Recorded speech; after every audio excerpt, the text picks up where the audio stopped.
we are going to be discussing cliches you should not overuse in a book or in any writing, whether it's public speaking, whether it's written for an article, whether it's in a book.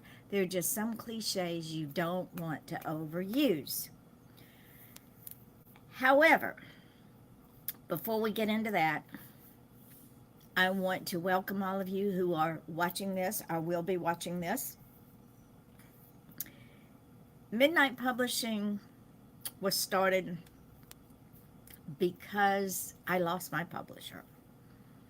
And I didn't have any way to get my books out there or to get books out of there that I had sent my friends to my now deceased publisher. So we started this. Hold on, I'm going to let Mary in. Maybe. There she is. I think we about got this. We just about figured it out. I was just introducing the show and people to our show and the fact of the birth of Midnight Publishing, and introduce the show as in cliches we should not overuse, whether it is books, periodicals, articles, even in everyday language. So, ladies and Because it gentlemen, gets Mary has now boring. joined me. Mary has now joined me. So, before we get started with the cliches, I'm gonna brag just a wee bit. You know the book I've been working on, Murder in the Village. You know the background of this book. Yes. Well, it's going live August 1st. Now, ladies and gentlemen, I have to tell you, I have lived in a community of children for 3.5 years. And when I say children, I'm talking about adult children that should know better, that must have had to have been mean girls in school because they never outgrew it. And men that, honestly, I don't know what they use for common sense. They've never been in the political arena. They don't understand how things are done on a board, the level of confidentiality that has to be maintained. So rather than going out and physically removing these people that don't even deserve to breathe the same air we breathe, and then because I don't rock orange, I kill them off in books. It's our favorite thing to do. It's so much fun. It's so much fun. Well, I don't know if you've seen all the comments from some of the people that are in the village that are friends of mine. They are saying, we can't wait. And last night when I was calling bingo over at the other phase, everybody kept saying, will we know who they are? I said, oh yes, you will. Now in the beginning of the book, right after the title page, I wrote, all the characters in this book are fiction. Any resemblance to persons living or dead is pure coincidence. I saw that. Inspired by a little live people. There you go. And I can do that.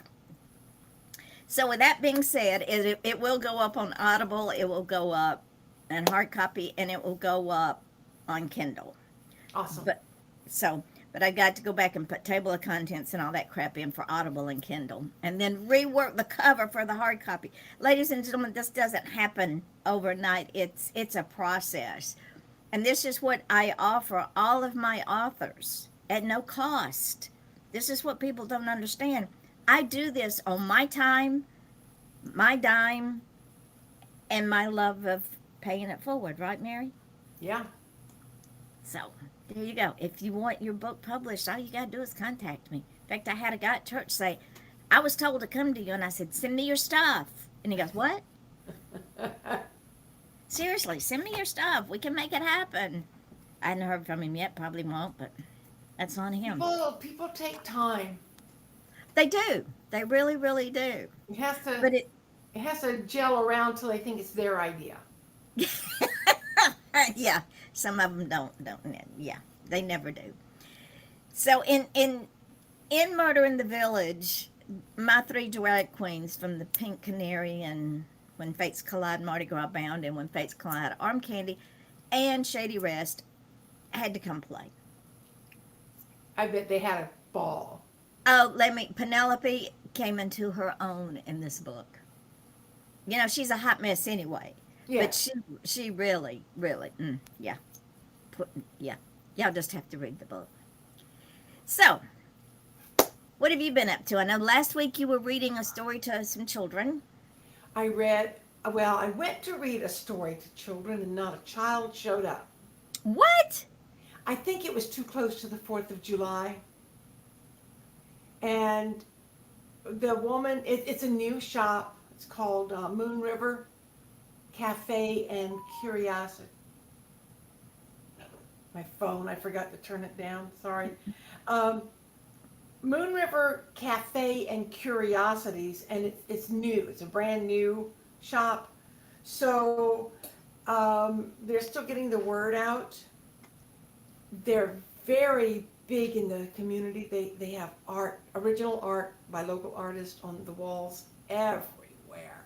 Nice. Um, and they sell books for local art.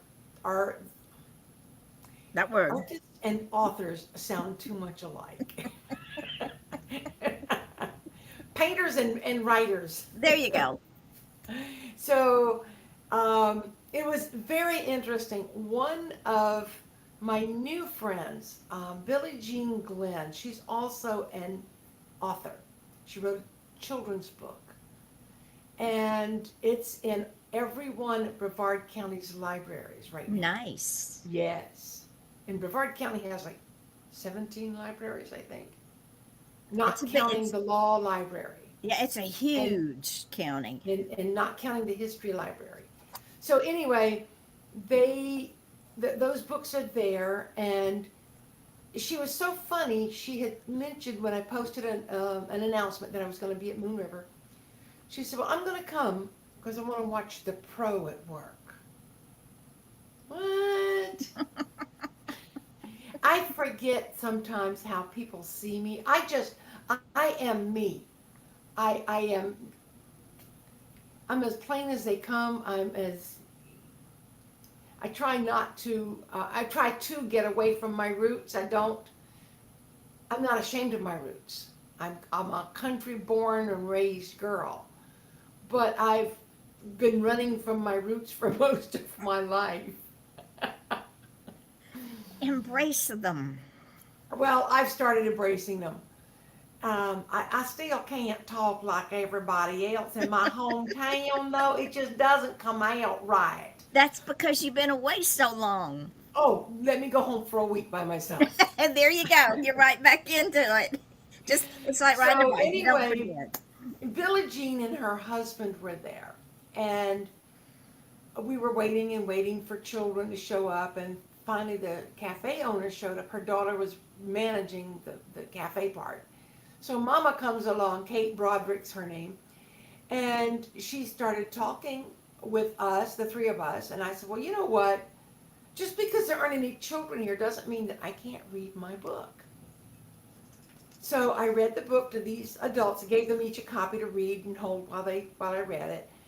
And it gave me a dry run, a practice run basically. And Kate and Billie Jean had both worked as chaplains in hospitals in the past. Nice. And they both said this book needs to be in the hands of the hospital staff because this is the one about organ donation. And so I at least have started the ball rolling. I reached out to Holmes, chaplain, and then he put me in touch with their gift shop coordinator or something like that. So we'll see. We'll see what happens. Also, You just never know. well, in Georgia, and this was who we went through when we donated Ramonda's organs. It's it's not the hospital, it's the organization that gets all the teams together and that people send their request to be either a donor or a recipient to. Uh-huh. I'm going to get that from Brandy and send it to you. Thank Be- you. because the recipient, as well as the donor, especially children and even adults, don't understand the unselfish act. And that's what I focused on in my book because it was for children. It's about being kind and how you can extend this kindness beyond your physical life. Exactly. And I didn't want to get into any gory, crazy details. I just stated it so that a child could understand it. And both of the husband didn't, but both of the women who listened to me read were going as I finished it. And so they both said that I needed to get it in the hands of hospice, not hospice, but organ donations. And I really hadn't thought about this, but I should reach out to organdonor.gov. Yep. Also, CHOA, which is Children's Hospital of Atlanta. Uh-huh. It used to be the Scottish Rite Hospital. Yeah. That's where Ramonda went, and it was at their suggestion that the kids might want to consider donating Ramonda's organs. And because they work with children and Yes. families of children, their compassion is over the top. Oh, you have to be compassionate to work with families of children who Yes. are So shedding their mortal coil. so reach out to them. Um, and I would also reach out to St. Jude's Oh, yeah. because I don't know, I'm sure that they have a organ donor program because again, all they deal with is children. Yeah. And they might incorporate it into a packet for a family that is thinking about donating. That was what Kate had suggested would happen at the local hospital because, one of the first people they call on is the chaplain. Correct. And she thought if the chaplain had a stack of my books, when they're giving out other brochures and information, this book could come right along with it. Because when the decision was made to donate Ramonda's organs, the nursing supervisor and the woman from this, I forgot what it's called, sat down with us and talked and gave them information Right. and explained to them that they had these several people that were in dire need, especially this 12-year-old girl who only had 2 weeks to live. Ugh. So it's like I told Brandy, there was a reason that we no longer have Ramonda. It was in God's divine plan. He gave her to us for 13 years. Some people don't get their child for 5 seconds. Nope. Some babies leave us in vitro. I mean, they, for whatever reason, they miscarry or they're born stillborn. Some are born 6 weeks after. But Ramonda was given to us for 13 years. And because her dad performed CPR on her, it kept that heart alive long enough for them to get her intubated and get her on life support to keep that organ alive along with God the other bless 'em. organs, even though she was brain dead. That had to be hard on everybody. It My son-in-law lived with guilt for many, many years because he thought he could save her. He thought he failed her. And what the neurologist told him was it was because of his CPR that kept the organs viable, and Right, that right. he did all he could possibly do. I mean, had he not done that, if he thought, well, I'm not qualified, there's nothing to do, then nobody would have benefited from her No, short life on earth. no. So she continues to be a blessing. Oh, And absolutely.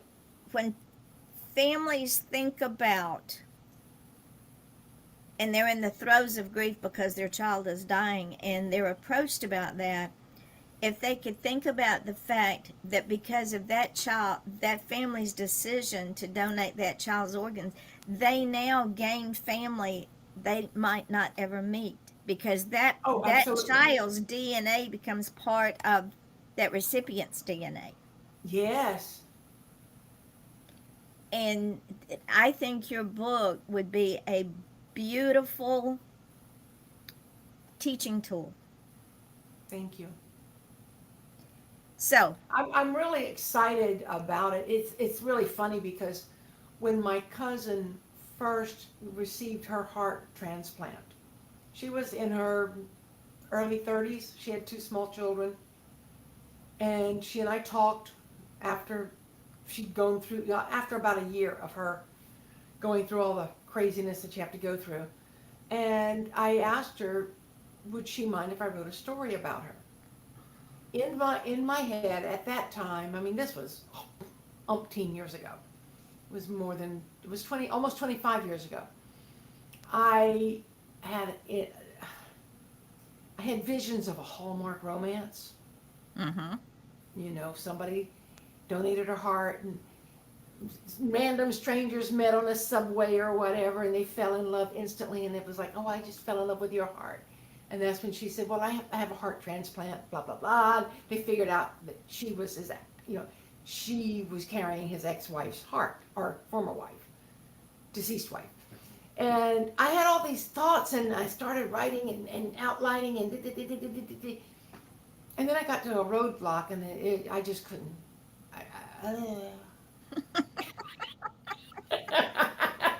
the, the I know I don't voices have to in explain that to you, but for the people who are not watching this, who may be only listening, the face that I just made was one of, I'm not a chick lit Hallmark kind of girl. I'm not one, but that's just not the way I write. Um, so it sat there, and then one day Linda had announced on Facebook, I'm so grateful to be celebrating 24 years with a stranger's heart in my chest, or something like that. And then all of a sudden I knew it had to be a children's book. And it came together so quick and so fast, and had somebody volunteer to do the illustrations. No, that doesn't happen in this world. it does not. Of course, now she wants to work with me on my next children's book, and will be happy to charge me Only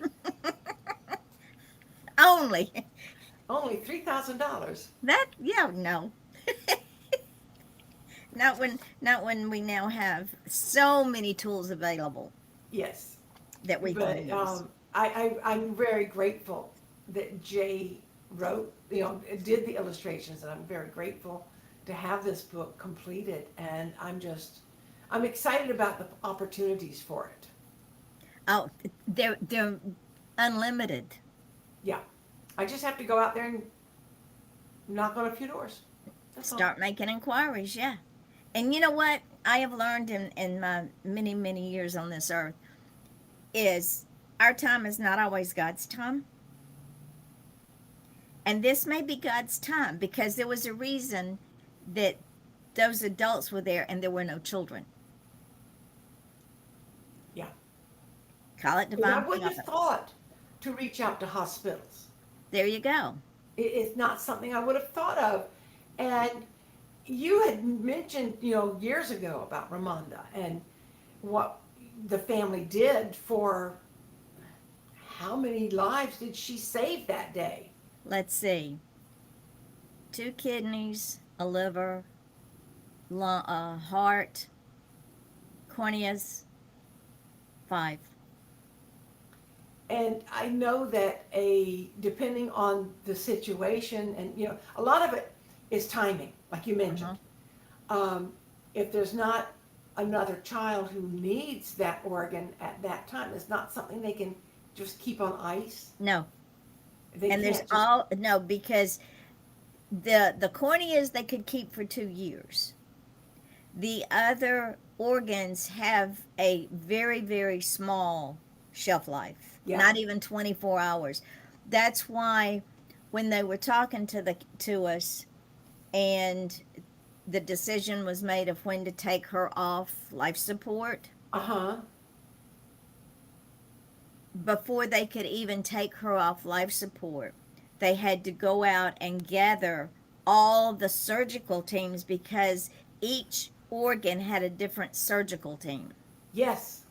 And And they had to get the then family there. right, and they had to get especially that little girl in place. Now I don't know where she was, if they had to fly the heart out or if she was local, we still don't know.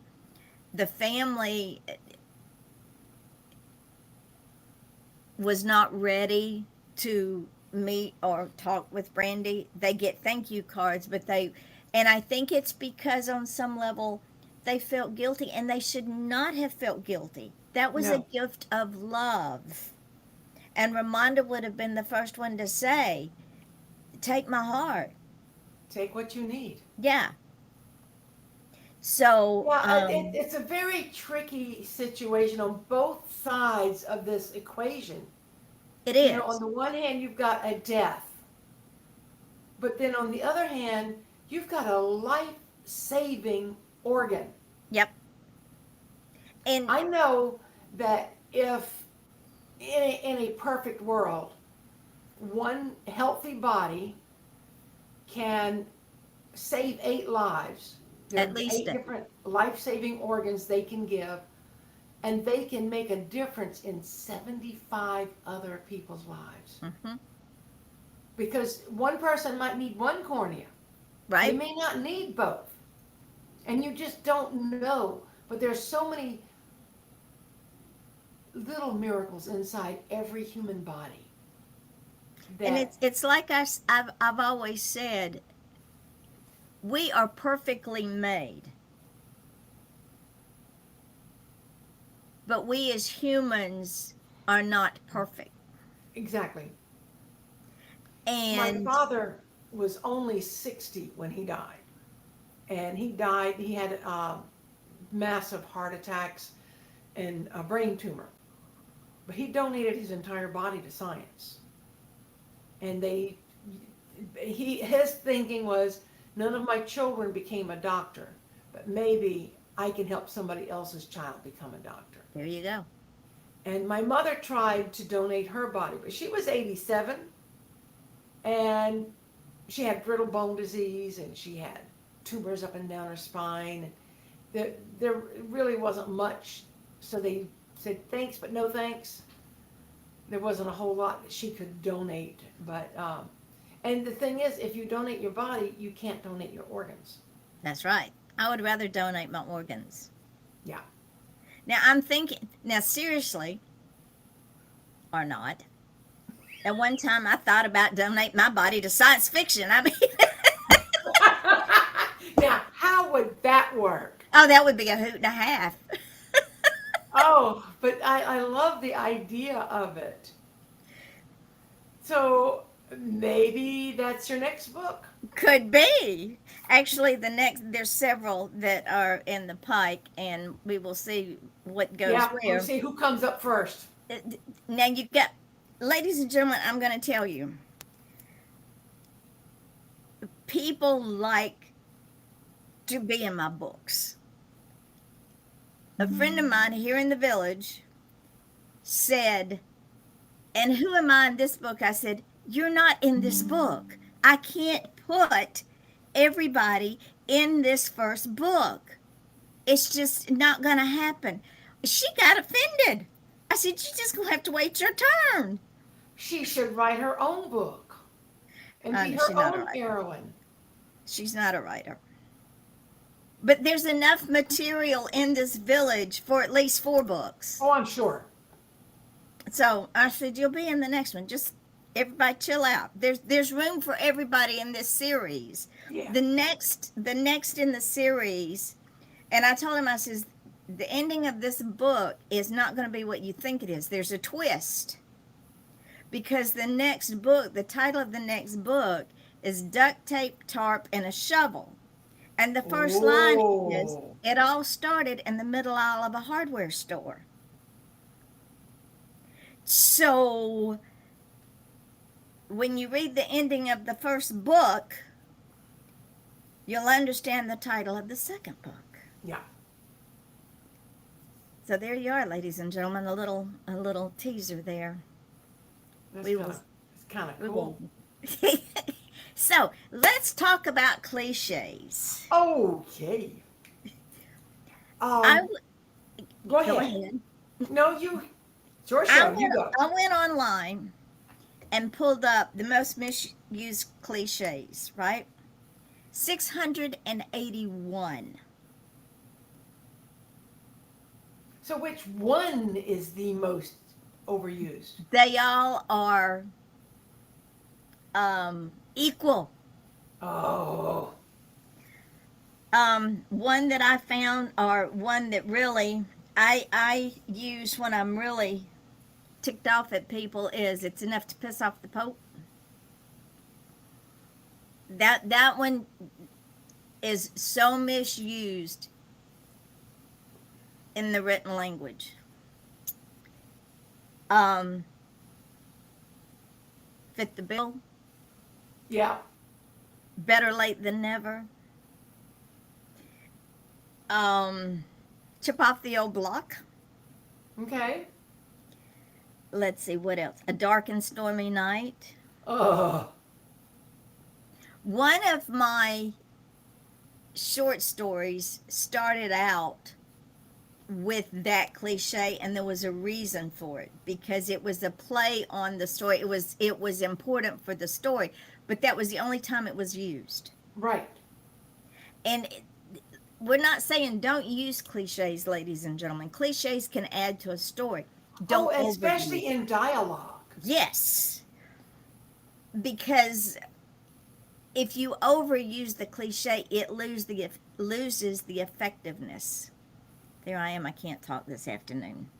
Well, it makes your writing stale if you see the same thing over and over. And that's how we got on this subject today.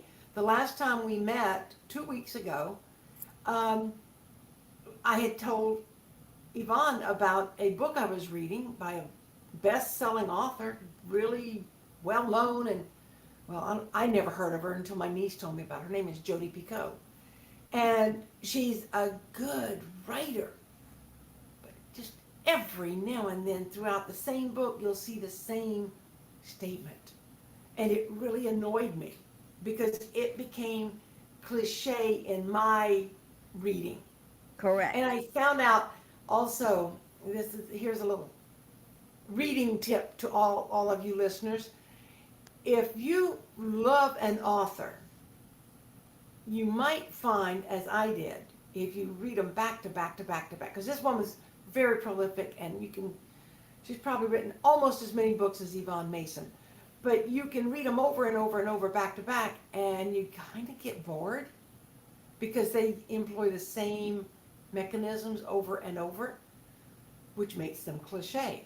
So I've had to start, in between my Jodi Picoult books, throwing somebody else in there. And this is why I don't read a lot of the well-known authors anymore, because it is a repetition of the same story over and over and over again. They found out what ingredients go in their soup, and they never change the recipe. Correct. And I blame a lot of that on the publishing houses. Oh, absolutely. And I think that's one of the um, perks, I guess is what I'm thinking of being an indie author. We can There's write. nobody to tell you you can't do it your way. Exactly. And people ask me, Vaughn, what do you write? I write whatever the voices in my head tell me to write.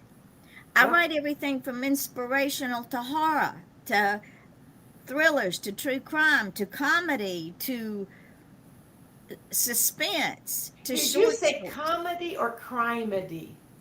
Well, this one village is crimedy. I like that though. I think you just coined a new word. It is crimedy. It's crime with humor Yeah. because the drag queens wanted to play. But we have that luxury. We're not bound by word count. We're not bound by character normalization. We're not bound by same plot line, same genre. I quit reading Patricia Cornwell for that very reason. I quit reading John Connolly for that very reason. I quit reading, who's the other one I used to read a lot? See, it's been so long because I quit reading. I quit reading Stephanie Plum for that Oh same yeah. reason. And I like Stephanie Plum. But I could tell you from the very first sentence what was going to happen by the end of the book. That is one of the most frustrating things to me about watching television, especially series. Not so much Yes. movies, but a series or reading a pulp fiction book that they print hundreds of millions of them because by the time you've read two or three words, you know who done it. You know what's going to happen. There's a You series. already can you can read the writing on the walls, as they say. There's another cliche for you. There you go. There's a series that I've been watching. It's called the Blue Healers, and it's set in Australia. Uh huh. And as I've been watching this series, I knew that one of the characters was going to go away 2 seasons earlier because they kept writing him doing the same thing over and over again and expecting a different result. Can't do that. No, they never Albert fleshed him out. Einstein says that's the sign of Stupidity. insanity. Insanity. Yeah. They never fleshed him out as a character. They never allowed him to mature as a character. They kept giving him the same scenarios over and over and over again until they completely wrote him out. And I knew when his character didn't change or grow, he wasn't going to last. You know, Curtis doesn't like to watch too many things with me because I predict the Mm-hmm. outcome. So I've had to learn to hold that down. I'm sitting here by myself going, well, that's not going to end well. Yeah. And when And he's again, not in the room, I can talk to the television as much as I want. yep, so do But I. I do prefer to yell at characters on a page rather than on a screen. Oh, I me just, too. it's just, no, don't open that door. Knowing they're going to open it, Hmm. they can't help themselves. You know what I found interesting, and I love this about the way you and I work together. You researched the most common cliches. Mm-hmm. And we didn't discuss this. We didn't plan this. We did not. We just said we're going to talk about cliches next time. And what I did is I researched the best-selling authors with the most cliches. Because I wanted to know who out there uses them, and why does my critique group tell me I can't? And what did you come up with? I came up with James Patterson. Yep, buddy. I no longer He read him uses either. 160 cliches per 100,000 words. So that's a really small book for him. Yeah. So Kurt Vonnegut, James Joyce, and Zadie Smith also use over 100 per book. But what I found interesting, Virginia Woolf was on the low end, and Elmore Leonard are on the very, very low end. But some of the cliches that I found that these so-called best-selling authors, I mean, they are. I can't say so-called. They are best-selling authors. But I sometimes look at their work. I'm researching by reading their works Mm-hmm. to figure out what they're doing, and I've decided that I probably will never be a best-selling author if that's the criteria. I mean, Isaac Asimov used past history. Well, if it's history, it's past. And if it's in the past, it's history. So it's not just a cliche, it's redundant. And Jane Austen, of course, now and we change what is a cliche with the times. Correct. But her thing back in the 18th century was, with all my heart. And that was a standard cliche back in Yeah. the century. Tom Clancy liked to use things like by a whisker. Now, I want to know, is it a walrus whisker or a cat's whisker? Because there's a Good question. difference there. Or is it a man's whisker? Yeah. What kind of whisker are we talking about? See, to me, that's why I don't like cliches. Because if I was trying to explain something that eat by or maybe missed my head, maybe a bullet missed my head by a whisker. Well, obviously, if it's going to miss me by a whisker, that's the thickness of a hair. True. Or, it's a millimeter, whatever. Get the other ways to say it. You don't have to do it all the time. And to me, that's laziness in writing. We've and It is laziness in writing. And we have become so anesthetized to not thinking. Yeah. Not thinking about other. Most writers that I have read, with the exception of a few, would rather use a 25-cent word instead of going and seeing what the 50-cent word equivalent is and using that and forcing their readers to think.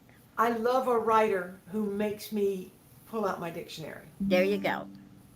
Now, I'll tell you, I really enjoy the George R.R. Martin Game of Thrones series. Yes. But one of his biggest cliches when he's talking about how dark the night is, it's black as pitch. That Number was on one, the. how many people, younger people especially, even know what pitch is? They don't. Maybe they think it's how you throw a ball. But I mean, how black is throwing a ball? It isn't. So you have to know what the words mean to understand the cliche. This is the one that Jodi Picoult writes that I told you I wanted to pull up. I was holding the breath I didn't know I was holding. I let out the breath I didn't know I was holding. And she would say this not just once in every book, but practically once in every chapter. Because, number one, how do you not know you're holding your breath?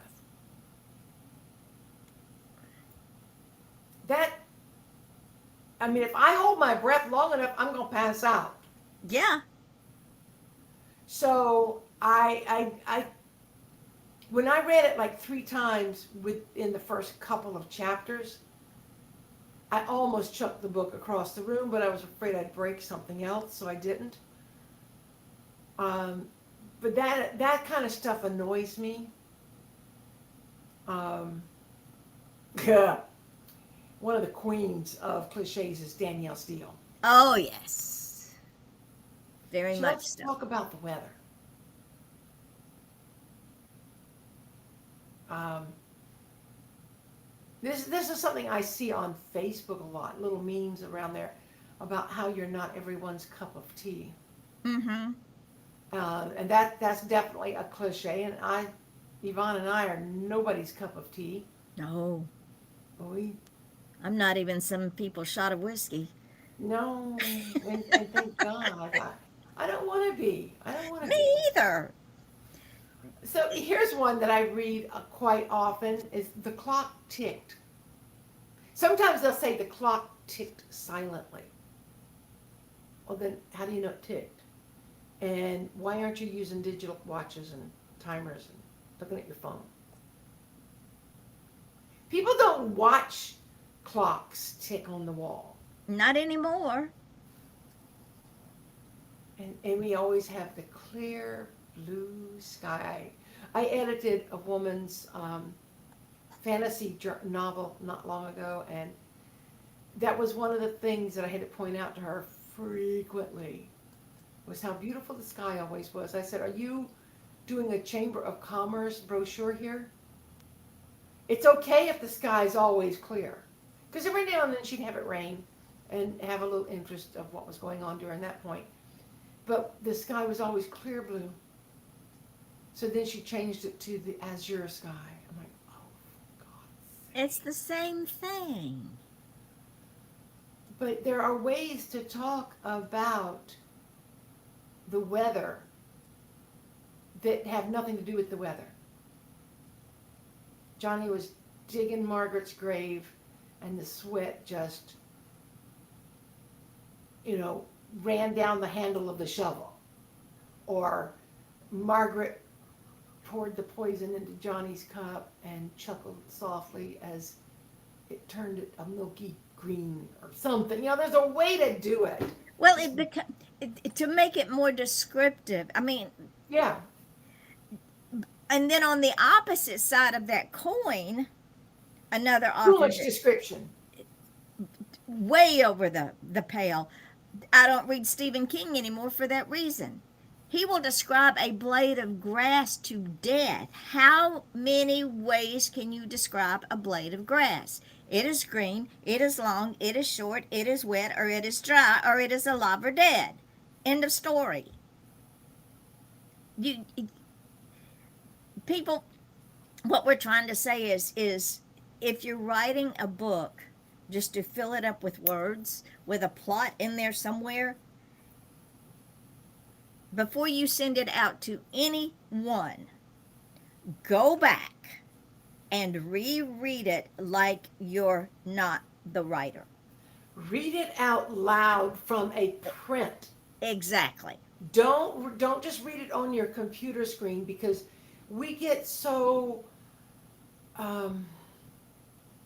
I don't want to use the word blasé, but that's all I can think about right now. We get so inured to what we've done. And we, as writers, we typically have two sides to our coins. Right?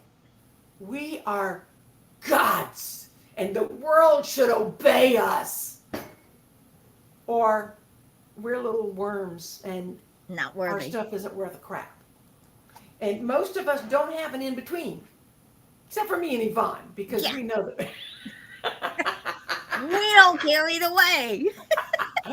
But no, it's so, and I actually had a guy come up to me one time. I was at a writer's event, and he picked up a couple of my books, and he thumbed through them, and he goes, "Oh, this, yeah, I wouldn't buy this, but I can see why people would." I, on the other hand, have written a book, and blah, blah, blah, blah, blah, blah, blah, blah, blah, blah. He had this book published on Amazon. It's double spaced. It's basically, he wrote himself a stream of consciousness and talked about how grand and wonderful he as a human being is. and how he's never been to architecture school, but he knows how to build buildings. So Wonder he if they would fills pass half the book code. up with drawings of buildings that he created on a computer. He didn't create them with pen and, compass and ruler and whatnot. And he told me he was starting to sell the book for the most expensive, and it's little 6 by 9, maybe 90, 900, 100 pages or so. And he said he was going to sell it for the most expensive he could get, and work his way down, so that when he has a sale. So he's selling the book for $99 on Amazon. What? Uh-huh. And it's ludicrous, beyond. But he's so full of himself, his ego is so big that he can't see that it really isn't well written. It's not, he typed a bunch of words, but that's all he did. What is it? So there has to be, well, that's why there are people like Yvonne who are willing to give her time to help you, if not edit your own work, to help you find an editor so that you can send it out at least halfway decent, so that people don't talk about you on podcasts like this. Well, and the facts of this whole matter is this. I know that 99% of the population has a story within them. Oh, yes. 98 of that population does not know how to put it into written form cohesively. They should tell their story to somebody else who can write. Right. Or write it in a rough draft. Give it to someone who's got the experience for them to help them flesh it out. Not rewrite the whole thing like editors and publishing houses do, but give them ideas of how to flesh it out.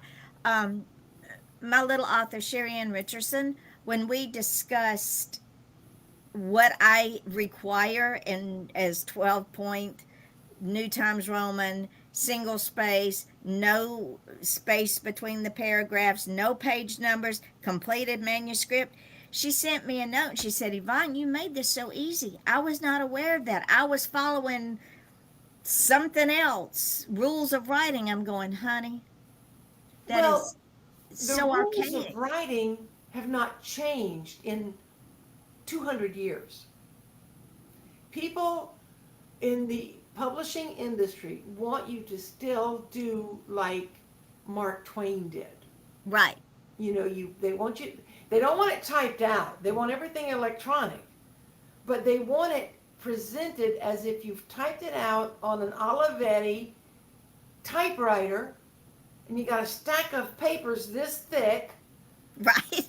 and it's double spaced so your editor can make marks and send the whole paper back to you. And then you retype it all over again with the corrections. And you go through this back and forth, back and forth. Today's publishing world is so simple compared to what it used to be. Absolutely. You But don't. yet the powers that be haven't gotten the memo. They still That's true. want writers to do it the way it's been done for hundreds of years. Because, well, look how long it's taken the public to accept indie authors. Oh, yes. I mean, I'm going on 20 years. Well, when I met you, you were in a room full of indie authors. Correct. And y'all were the first ones I'd ever met. Yep, we were. And because that was probably somewhere between 15 and 20 years ago. But Mhm. I was like a kid in a candy shop. I was so amazed. It's a wonder I kept my mouth closed, because I was walking around, and it was really kind of funny because, and I know we've told this story before, but it's one of my favorites. But I was walking around the room. I was taking notes and interviewing people for a story in Senior Life newspaper where I Mm-hmm. worked at the time. And I was buying books, I was being given books, and I was getting all kinds of little tchotchkes and things, and I had a little tote bag and it was filling up. I was walking like this because it was getting heavy. And then across the room, I saw this little top hat. That's all I could see was, because Yvonne is not a big woman, folks. She's a little itty bitty thing. But she had this top hat on her head. It was so majestic. And I saw it, and as I got closer, it had skulls wrapped around the headband. And I thought, I gotta know who that one is. I gotta know her. And the closer I got, the more magnetic it became. And we've been friends ever since. And most of these other authors, I might run into them occasionally. I might not. But if I do, it's like, do I know you? I don't know you. Yeah, go away. But, it was just so fun for me to go in that room and smell all these brand new books Mm-hmm. and to see everybody talking about their passion. And it ignited something in me. I'd always wanted to write, but Yvonne has been pushing and pushing and pushing very gently, folks. She pushes with a feather till you get to the edge of the cliff, and then she just turns around and kicks you over. But That's what it's I for do. your own good. Well, the thing is, and you again, we've talked about this before. Growing up, I was never encouraged. Yeah. I was discouraged.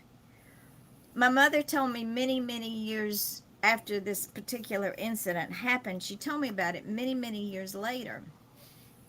And what had happened is someone that I really, as a child, now I was a child. I don't know, I don't remember how old I was, but I was a child. And a member of where I went to church, he died. And he had an impact on my young life. Yeah. And mother said that I wrote a poem Oh. and she read it and she threw it away instead of giving it to his wife. And I said, "Why did you do that, mother?" She said, "I was afraid it would hurt her." I know someone whose son died, and she refused to read any sympathy cards because she was afraid it would make her sad. Her husband read them all, and he told me about that. He said, "Don't bother to send her a sympathy card; she won't read it." But I gave her a painting that I had created, and she said, "No, I can't hang it on the wall. It reminds me too much of the pain." But pain is part of healing. Yeah, that's how you heal. And when when Ramonda died, the kids got cards and text, and Brantley Gilbert, who is a country and western star from their hometown, and I he know was that Ramonda's name. favorite country and western star. She had her picture made with him in the local Walmart Oh, at his insistence because she didn't feel pretty because she had eczema and psoriasis from oh, the asthma. And he pulled her into him and told Brandy to take the picture because she was standing off like this because she was ashamed of herself. yeah. But when she was at Choa, he and his new bride, who were on their honeymoon, wrote a message and sent it via text message to my son-in-law. We don't know how they got the number, but you got to remember they're all from this small town.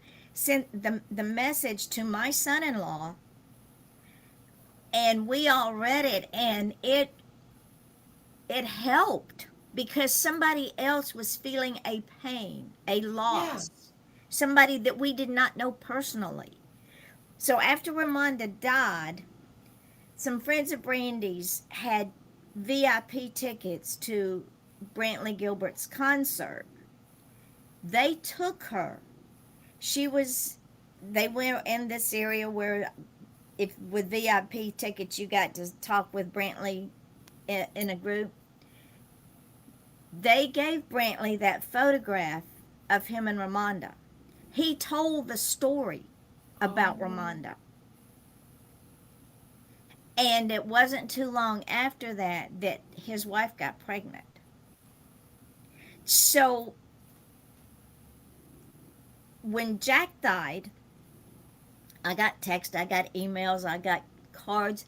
I read them and I kept them because that told me that people that we loved felt a loss. oh, absolutely. And when the loss is shared, you don't feel isolated. And it lessens the pain just a little bit. It does. Because people can't say, well, I understand how you feel because they don't. But they feel a loss, they feel the journey. And Yeah, that's what's the important. So loss affects everybody differently, but it it affects does. everybody. And there's a hole in everybody's heart. Oh, yes. So when people say, well, I can't stand the pain, okay, so set them aside. And at some point, you will be able to read them. Hmm. I mean, it took me 10 years to go through my mother's journals. And it took me 10 years to get the courage to open the first one. And when I did, I started reading them. And there were some times that I would just close the journal and cry. But I transcribed every word that was in every one of her journals. And then I took them to South Carolina to visit my family. And anybody who showed up got a journal if they wanted one. So See, they've got a there you go. piece of our mother. And I still intend to take the transcribed notes and turn them into little videos. Because there's some wonderful Depression era history in there. You could also turn it into a book. Thought about doing that too. Wouldn't that be great on an Audible? Ooh, yeah. The biggest problem with her journals is a lot of it is, um, well, today's Sunday, nobody came by to see me today. It's so lonely here, kind of thing. But it's okay because I'll figure out how to fluff up what she's got. That would be a lesson for, okay, ladies, and I'm going out on a limb here because of the community I live in. We have, I can't tell you, the elderly that are dumped in here by their children, and never ever do they check on them, come to see Oh, them. When some of these people get to the point that they can no longer look after themselves, they have nobody. They die, they have nobody. We had a woman die not too long ago. She'd been sick for a long, long time. She was already in hospice before her daughter showed up mm-mm-mm-mm. because they don't have time for their family anymore. So they dump them down here and forget them. Yeah, when my mother, oh, I guess she was about 85. That was when we moved in with her. She died at 87. So probably in her late 70s, early 80s, after her second husband died, I'd go visit, sometimes with or without my husband, but I'd go visit my mother and spend a week just hanging out with her. Yep. And either when I'd come home or the night before we'd come home, I would tell Curtis, somebody's going to have to step up and do something. She's declining. So after hearing me say this for about 5 years, he looked at me and said, well, you're somebody. Why don't you do something? I'm like, well, what can I do? I live in Florida. He said, we don't have to. We're renting. There's a reason we've never bought a house. He said, I never thought of it until just now. Let's move in with your mom if she wants us to. So I asked my mother, and she said, oh my God, that would be wonderful. So we moved in with my mother. Even though I had 5 siblings within 20 minutes of her. I had one brother who lived right next door. He was a godsend. He really was. But I moved in with my mom, and Curtis with me. We brought the cat, and we brought everything, and it was a grand, almost 3 years of just being able to take care of her. And I didn't want to call myself her companion. I mean, her caretaker. So I called myself her companion and activities director. So we went and did things together. And if you hear that chirping, that's my battery backup. I guess it's on the fritz. Nothing I can do about it. It's not a Just have to worry. let it wind down. Time to replace it. It's like an indoor cicada. So we can,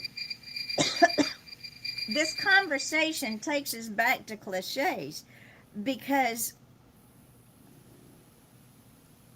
what you said is somebody needs to step up. Well, it's like the word anonymous. Nobody names their child anonymous. Nobody names their child somebody.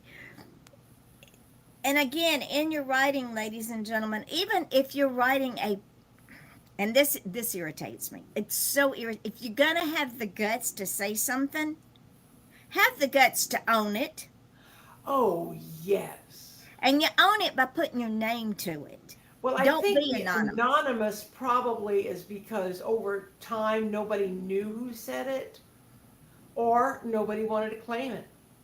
It depends on which way of the sarcasm the statement falls. Well, and I'm not talking about memes. I'm talking about people that put stuff out there. They're ranting about something, but they, instead of their name, you can go in and change it to anonymous. I've seen that. And who wants to be anonymous? Not me. If I say it, I own it. And you can bet Uh-huh. your bottom dollar I have thought long and hard before I've said it. That's why I said it. Yeah, I have no intention of going quietly into that good night, which is another cliche. There you go. Uh, I will not go gracefully. I'm going down screaming and hollering and yelling and having a grand time. And when I die, I hope it's in a blaze of glory. And somebody goes, "Who the hell was that old lady? And what's up her skirt?" and my kids, I told my kids, I said, when I die, and I made Brandy promise to do this. I said, when I die, you're going to put my 3-foot Grim Reaper at the foot of the casket. You are I going love to it. dress as a Grim Reaper. And when people come up and pay their respects or disrespects, I don't care which. Some people be glad I died, others are not. They're not sure I'm really dead. You can point at them and say, and you too have an expiration date. Oh, I thought you were going to say you're next. See, ladies and gentlemen, I am twisted. I embrace it. And people can either accept me and Mary as we are or take it on down the street. We don't care. Nope. We're not I interested in a popularity contest. I gave up caring one year for Lent, and I never picked up the habit There you again. go. I finally found caring and then forgot where I put it, so it's still MIA. I mean, the funny thing is, both of us care deeply. We do. We care very deeply about the important things, We do. but someone's opinion of us is not important. Well, to And me, the cutest little meme I've ever seen about that was, it's none of your business what other people think about you. and that is true, because that's on them. Yeah. Their opinion of you is really their opinion of themselves. Oh, definitely. When I get beat up here in the village by some of the village idiots, I have to go back and look at them and go, it's really sad. You apparently have no life. You want mine. Well, honey, you can't have my life. They couldn't Number one, you handle have your life. no, they couldn't. They'd be laid out in the middle of the street, beating their head on the ground, going, "Why me, Lord? What did I ever do?" But what people only see, with the exception of a few, is what I allow them to see. They think they know me. A, they underestimate me. B, they don't know the journey I've been on for the last 74 years of my life. They don't understand that the scars that I wear are internal and external. Oh, yeah. And I embrace those scars because I'm still here. You know, it's really funny because when we had our sibling reunion a couple weeks ago, we hired a photographer to come, and she overheard me telling one of my younger brothers something about one of my books, or all of my books, I don't remember.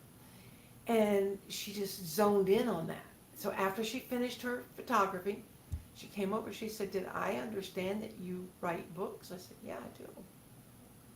She said, "What kind of books do you write?"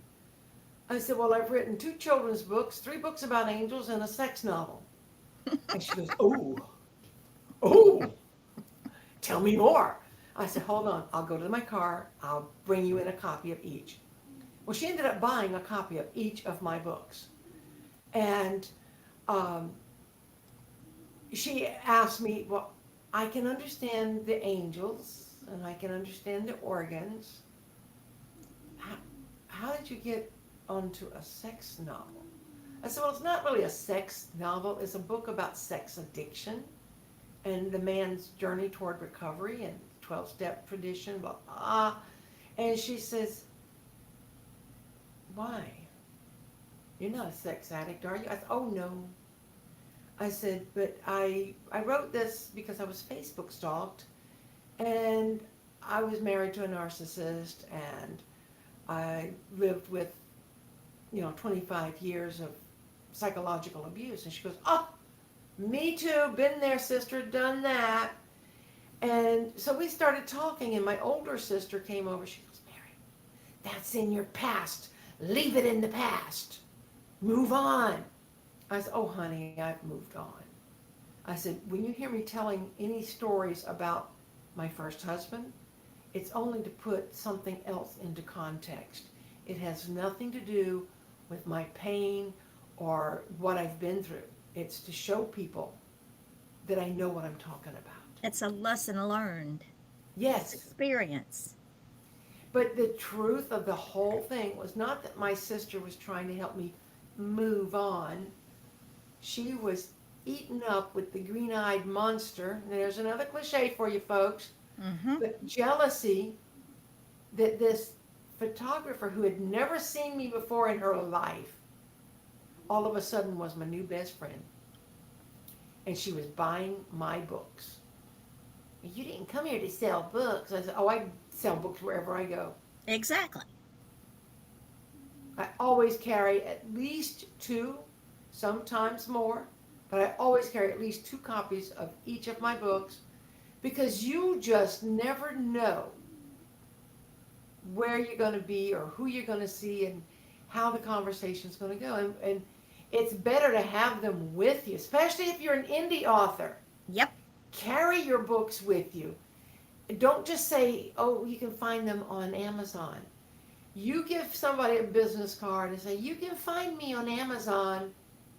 They'll throw that business card in the trash. They'll forget all about Amazon. They'll get the book that's on sale, or they'll Yep. go to the library and check something out. But if you've got the books right there with you, and I'll find them for you, There you go. they can't turn you down. And they won't. I mean, And I and thought this woman was going to buy a novel, and she ended up buying all all of them. 5 of my books. And she, I'm sure, as she was buying them, she had people in mind to give them to. Her 3 children got the children's books, and the rest of them, she said, "These are mine." My When my sister was alive, she always gave me books for Christmas. Uh-huh. And she didn't just give me books, if that makes any sense. She knew that I loved Anne Rice. So whatever Anne Rice's latest release was, that's what I got. Nice. But the funny story behind that is she read it before she gave it to me. Ah, It was a running joke, and that book meant so much more yeah. because she was interested enough to read it. One year, she gave me a book on Egyptian archaeology because she knows how much I love Egyptian history and archaeology. Done a lot of research in it, and there's a book in the making. She gave me a book on the goat man that roamed the state of Georgia when I was a child. He had this little cart, and he's had these 4 or 5 goats that pull the cart. And my grandfather used to tell me he was going to trade me to Uh the huh. goat man when he would come to Rome. But she thought about the things that I enjoyed, and she would That's smart. enjoy them before she gave them to me. One year Well, she gave me a thesaurus. whoa. Yeah, which absolutely just, I felt like I'd had gold. The other day there was a somebody posted on Facebook that they had gone by this house and somebody had thrown out a complete collection of Encyclopedia Britannicas. I know, Oh, right? So they picked them up and took them home. I said I used to read those. Just sit down and read them, starting yes. with A, because there was so much information in Well, we those didn't have the encyclopedias. internet, No, and a lot of us didn't have easy access to libraries. We had a mobile library that came to us occasionally, but when my parents got encyclopedias, I was in heaven. I used Number to read. one, they were all alike. These Yes, books looked so pretty in the bookcase, and nobody else in my family, very few people in my family read them. There were, out of 8 children, 3 of us were very studious. Um, I think one of my brothers liked to play with the anatomy pages, the little filmy ones where you could lay them across and right. see um, the different body systems on top of each other. I studied the dog section in the D book. I learned so much about the different dog breeds, and it's so funny because every now and then I'll see a dog on TV or on the street, and I'll say, "Oh, that's a Weimaraner," or "That's a Burmese mountain dog," or whatever it happens to be. Curtis says, "How do you know that?" I Because I said, "I read had a about it. sheltered life as a child." I used to read the dictionary. The dictionary was my favorite thing to read. And I would just flip it open to a random page, and I'd start on the left hand page, and I'd work down. That's how my vocabulary got big. Um, I don't know. It's just so many things in the dictionary and the encyclopedias that were like forbidden fruit to me. Mm-hmm. You could read things about places that I only dreamed about. And it stuck with us. Yes. Well, if you, what does they say? If you read it, you remember it. If you do it, you remember it better, or something like that. Which is why traveling is such a big deal if you are able to travel. Travel. But a lot of people, especially since COVID, we quit traveling, or we travel only for business, or whatever. But I think this past June, early June, we went to North Carolina. Curtis wanted to go visit his sister. Great, fine, wonderful. And we get up there, and I told him, I said, I want to see a mountain. I want to touch a mountain. I don't want to just drive through them. I want to get out. I want to touch a mountain. And I've got to remind him to send me the pictures, because he took some great pictures of me just lying down on the side of a mountain. There's a little bald spot there, and I was in heaven. It felt so grounding for me to just be there. And it's like going to the ocean or watching a river flow by. Anything big nature is good for your soul. Oh, I agree. In fact, I'm very homesick. It's beginning to get, yeah, we're in the throes of the middle of summer, but fall is right around the corner. Yeah. And the And you lived two, in the mountainous area, didn't you? yes, we still do. My house Okay. is still in that area. The Blue Ridge Mountains are not that far from the house. It's a long range of mountains that covers almost the entire upper part of the state. Uh huh. For those that y'all don't know what the Blue Ridge Mountains are, it's also the Smoky Mountains. It covers It's also Georgia, called the Appalachian. Appalachian, Georgia, Alabama, Tennessee, North and South Carolina, and all the way up into Virginia. And if you've never spent any time in the mountains, I'm not talking about driving through them. I'm talking about, like Mary said, on top of a mountain, looking out over the majesty of nature. It stays with you. It's awe inspiring to realize, you know, especially those of us who tend to live in suburbs or cities, those are our mountains, these big Yep. monuments, these big buildings. But when we don't go out and get engage in nature on a grand scale, you can go out to a city park. It's better than nothing. You can walk in your grass. Better than Nothing. nothing. But to go where the nature is all you can see, There's and no to go houses, hiking, there's no buildings, there's no concrete, it's just you and the mountains. And I tell people, I've been in the state for almost 20 years. And I tell people, you can take the girl out of Georgia, but you'll never take Georgia out of the girl.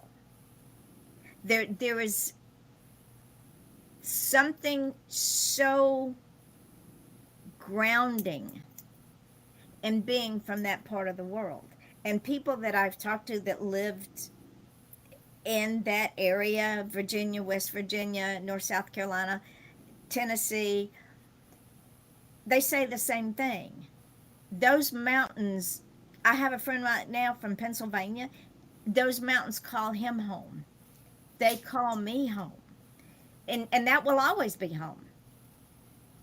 Eventually, I'm going there yeah, because I don't want to die here. I want to die in my mountains. Of course, being Scotch Irish doesn't help any. We have now gone into an hour and 15 minutes. yeah, that seems to be our sweet spot, I think. It is. It really, really is. So, are we going to An do this? hour is too short. An hour and a half is too long. So, what shall we talk about next Wednesday? Oh, I don't remember what was on our list because we came up with a real quick list that first day that we did this. Ladies and gentlemen, I'll be a surprise because she'll remember the list and she'll send it to me. Yeah. And then we'll do our research and then we'll Yeah. promote it. But know that all of this will go up on all the social medias. She gets a piece of it. She puts it up on all of hers. I put it up on all of mine. Goes up on YouTube. It goes everywhere. It It's goes like everywhere. Santa Claus. It's everywhere. It's everywhere. And the thing is, we encourage you all to send us questions, suggestions, Yes. uh, anything you want to talk about. We'll talk about it. Yeah, I And mean, it's called All Things Books and Publishing. But all writers are humans. exactly. All publishers do is work with people. So if there's anything that you want to talk about, let We'll us talk know. about it. Just We don't care. post a comment on wherever you see us, and one of us will get back to you. And you know, you want to be a guest on the show, let us know. Let us know. We'll make it happen. We know But how to make things. We might have to tweak it, but we know how to make things happen because it we takes don't give us up. about a month to get it worked But out. look what, but look what happened. I mean, we Today was remember when we picture would perfect. when we were doing Blog Talk Radio, there was a learning curve. Oh, yes. And I ran that show for 16 years. Wow. Along 7, 8, I don't know it. I started it when Ramonda died. She died in 2015. We ran the show almost 10 years before they Wow. kicked us. They went belly up. They went belly up and said, "We're done and we can't do this anymore." So we were looking for another venue, and I am not one to give up. Nope. So I found this one, and I said, "Okay, Mary." Now Yeah, the it's really funny because when I was working with Blog Talk Radio, it was because of Yvonne. She invited me to be a part of her show. And then when the time came, she says, "Okay, little bird, fly, go, do your own." And so we did a show with Be Unique. I mean, we had 20 different hosts over the course of almost 8 years, 20 different hosts, each with their own topic. We had hundreds of shows. I think we ended up with like 1,101 actually episodes. And I had one of my previous hosts ask me, "Did you download my shows?" I'm like, "Nope." I did download some, but I saw no need to download every single thing that everybody said. well, if they're on other networks, whatever, they can go and download them. If they're I on told him, I SoundCloud, said, Mixcloud, go to Spotify, Spotify. You can go to Apple iPods, what do you call it? Apple Podcast. right? They're everywhere. They're on, and that was one of the things I liked about Blog Talk was they really expanded your reach. Well, So these we're guys having are to do this beginning a little to. slower this go round, but we'll get there. Well, this is a new thing with Spotify. This is brand new. They're still tweaking it every day. I guess Yep. so. We're doing this now. We're doing that now. So eventually, it's going to be as big as Blog Talk. Now, Oh what yeah. what we can do, and what I've been doing is once we go off air, and we shut it down, I download it. Then I upload it everywhere. It's already up on Amazon Music. It's on iHeartRadio. It's on Spotify. It's on iTunes. iTunes. It's, of course, on YouTube and all over Facebook. It's on the website. It's on Instagram when I get it. Yep, it's on Instagram. It's And I usually everywhere. post one on LinkedIn as well. There you go. So, as this thing grows, and I fully expect it to grow, Oh yeah. because that's what we do. I mean, look, we've Yvonne and only, I have never partnered on anything that stayed stagnant. nope. No. We've never collaborated on anything that remained as it was when we started. We Takes always on take a it whole new and life make form. it a whole new creature. Yeah, that's just how we roll. In fact, we're talking about meeting up for lunch and doing a podcast at lunch On when we location. on location when we can both get our schedules Yep. on the same page. This week has been a flippin' zoo. Next week's probably going to be another flippin' zoo. Well, that's all right. We'll take the zoo, we'll flip it upside down and climb Inside in with out. the alligators. There you go. Well, we are going to close today's show. I have no idea what we're going to talk about next Wednesday at 11 o'clock, It'll but be a surprise. Mary will tell me. Who knows? It'll be fun. It'll But be fun, she said. share this, ladies and gentlemen. Please share this and understand we are willing to help you as a writer. So you don't want to write a book, write a short story, write a write a flash fiction. Flash fiction is 50 words or less. You know, you get in there, you tell the story, and boom, you're done. Start with a flash fiction. Do a haiku. A haiku. There you go. Start with a haiku. Post it on Facebook. And yeah, you're going to get haters, but this is what I tell everybody. If you got haters, you're doing something right. Exactly, because if nobody's talking about you, nobody's paying attention to you. Exactly. And with that, we're going to close the show. We will see. Bye. Bye. We will see you next Wednesday at 11 o'clock right here. Bye, See ya. everyone. Bye, everybody. Bye, Yvonne.